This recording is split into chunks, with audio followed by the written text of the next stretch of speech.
morning, superstars. It's so good to see you again today. I'm Ava. I'm Caden, and this month we're talking about the idea of a community garden. It's so fun to grow things from the ground up. Every year I like to grow things. Once I grew an avocado tree from the seed of an avocado, and every year we grow apples, pears and cherries from trees in our back garden. One year we grew so many cherries that we gave loads of them away. That's the whole point of a community garden, where you work together to grow things, to share with others and others in the community. A community garden is about serving others and putting them first. Jesus is the best example ever of someone who put others first, even when it cost him his life. In the book of the Bible called Philippians, chapter 2, verse 3, it says, "Don't do anything to get ahead. Don't do it because you are proud. Instead, be humble. Value others more than yourself." When you value others, you are actually showing that you value God and the example of Jesus' life. That's so true, Caden. Let's go over to Storylab to find out more. It's good. Thank you. No problem. Welcome to Story Lab. This week, we're talking about humility, while we take a look at an amazing letter written from prison.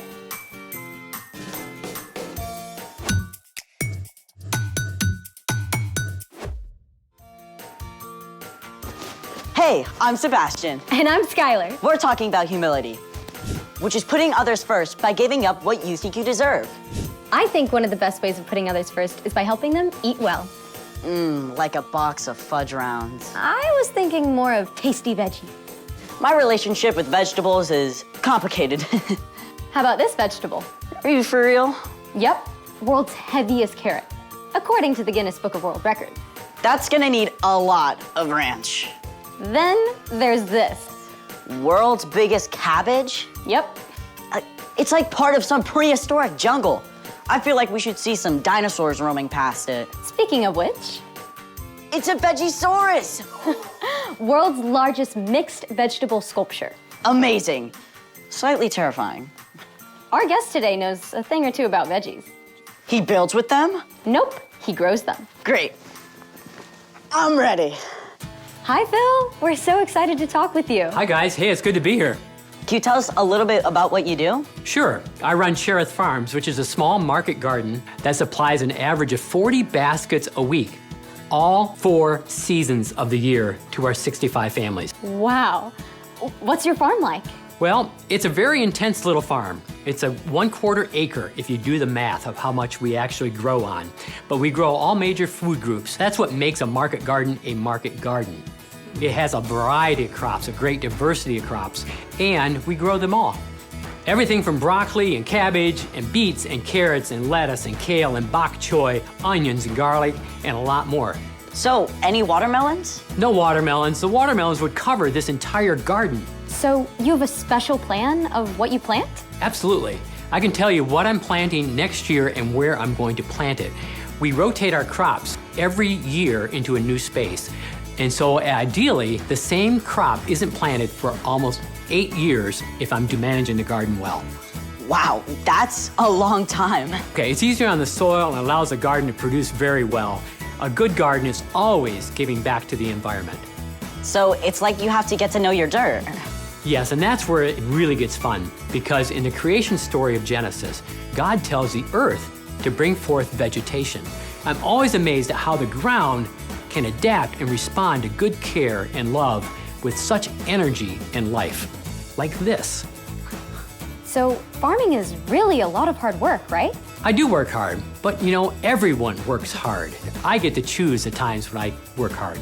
All the vegetables you provide are such an amazing way to serve the community. Well, I'm glad I can do my part. But really, I'm only one gardener. In fact, that's how I sign my emails to my updates of my customers. One of you gardeners. How's that? Well, I love it when people come to my farm to pick up their produce for the week, and they can see where it all comes from, and they can see the person who's actually involved. But in reality, most of our food comes from people that are laboring, whose names we don't know, whose stories we'll never hear, and they have to work under tough conditions. Wow, I never thought about that. Those people are out there in the dirt, they're working in the cold, they're working in the heat, they're working when it's raining, they're working with the frost on their hands, maybe their gloves aren't working that day, but they don't get to pick the days they get to choose. I feel like I should go find a gardener and thank them right now. Well, that's a great way to think about it. No matter what we grow up to be, there's always someone out there working in all kinds of weather conditions and living conditions to provide food for our families. I am so going to look at my food differently. I hope so. Well, thank you so much for being on here with us, Phil. It was a pleasure seeing you all, and I hope you all have a great day. Bye, Phil. Bye. I want a giant, colorful salad right now. As long as there's plenty of this. I love how Phil reminded us to pay attention to those growing our veggies behind the scenes. Yeah. Now it's time for... The story before the story. Today, we're in Philippians, the 11th book in the New Testament. Philippians is a letter written by the Apostle Paul to the young church he started in the Greek city of Philippi. But before Paul, way back in the beginning, out of a deep, deep love, God made an amazing world. But when people turned away from God, the world was broken. God made a plan to draw people back into relationship. So at the right time, God's very own son, Jesus, came to live among us. When Jesus grew up, he traveled from town to town, teaching and healing. But the religious leaders made plans to get rid of him.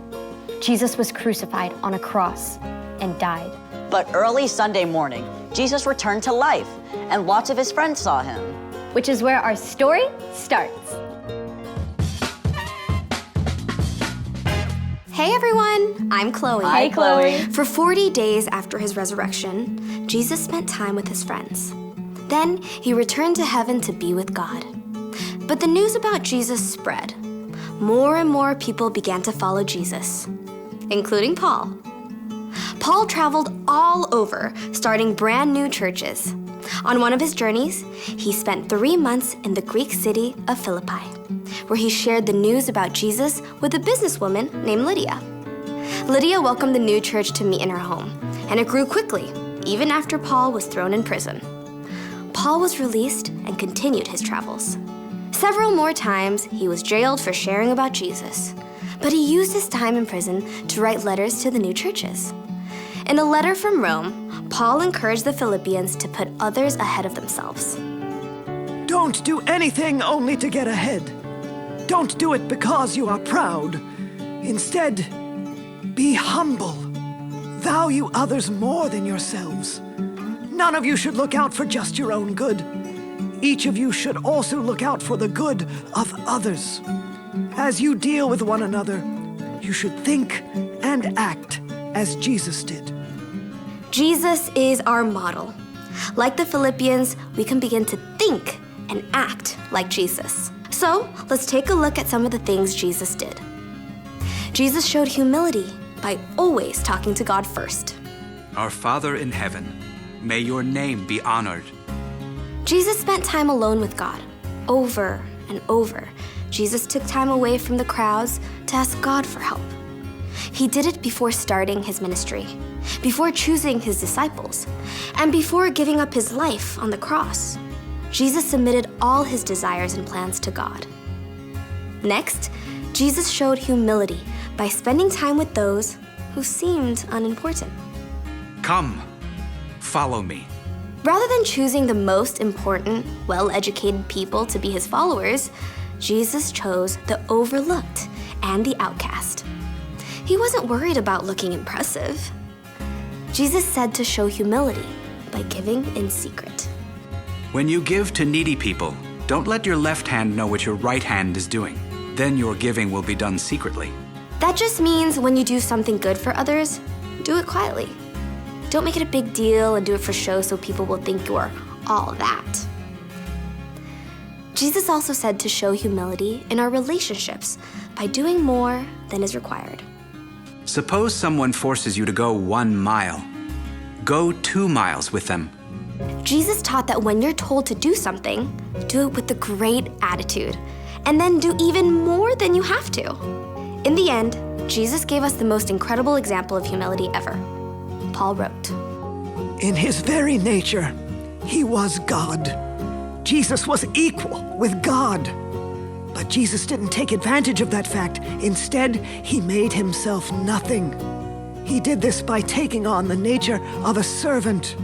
He was made just like human beings. He was humble and obeyed God completely. He did this even though it led to his death on a cross. Most of us will never be asked to actually die for someone. But every day, we can look for opportunities to set aside the things we want in order to put others first. Because Jesus puts us first. The end. Gotta be honest, this one is hard. Yeah, I mean, it's just so easy to default to what I want and what I need. That's right. It takes practice to pay attention to what other people need. And then to find ways of putting them first. So, what's our part in this story? Well, because Jesus put us first, we can live forever with him. Instead of living for ourselves, we have the freedom to put others first. Just like Jesus did. Just like how Jesus spent time with people who weren't considered important, you can look for the kid that's trying to make a friend, instead of trying to get the popular kids to like you. Or like Jesus said, to give in secret. You could quietly share a snack with a friend who doesn't have one, and you don't have to make a big deal about it. When your mom asks you to take out the trash, you can take it out and then also empty the dishwasher, just like how Jesus said to go the extra mile. None of this is easy to do in our own strength. That's why it's so important to do something else Jesus did. Pray. Exactly. Jesus talked to God first, before anything else. When we take time to do that, we remember how amazing it is that Jesus put us first. Then God can give us the creativity and strength so that we can put others first.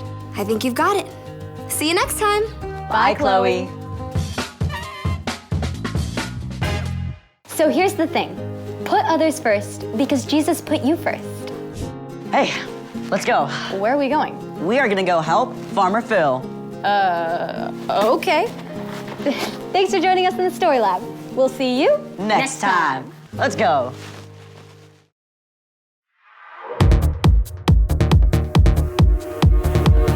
I'm blown away by your love for me. It goes on and never ends. I belong to you. I'm chosen by you. Forever, I'm your friend. You'll always be right here with me. I'm so thankful for your love. No matter what I do, I know this is true. You're by my side, you'll never leave. I wanna thank you, God, for showing me who I am. You're so good, you help me to understand. We are your sons and daughters. You're such an amazing Father. Thank you, God, for coming to rescue me. You're so good, God, you're everything I need. Every minute of every day, I just wanna say thank you, God. I'm blown away by your love for me. It goes on and never ends. I belong to you. I'm chosen by you. Forever, I'm your friend. You'll always be right here with me. I'm so thankful for your love. No matter what I do, I know this is true. You're by my side, you'll never leave. I wanna thank you, God, for showing me who I am. You're so good, you help me to understand.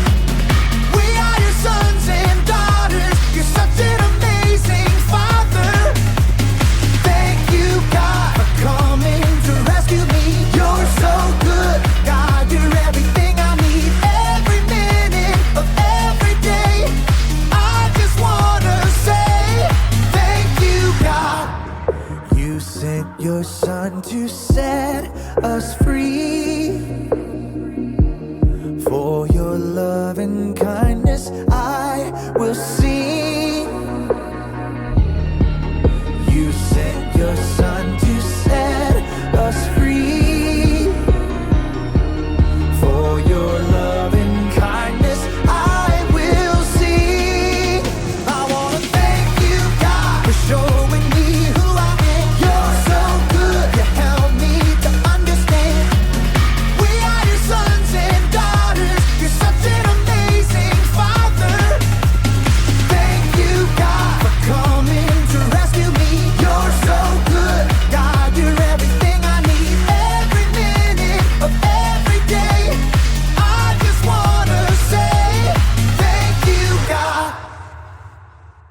That was so awesome. We hope you enjoyed Story Lab and the worship song too. Do join us again next week for more fab stories, either online from 9:30 a.m. or on site at the Free Church Hall in Letchworth from 10:15 a.m. Have a great week, and remember, you were Born to shine. Bye!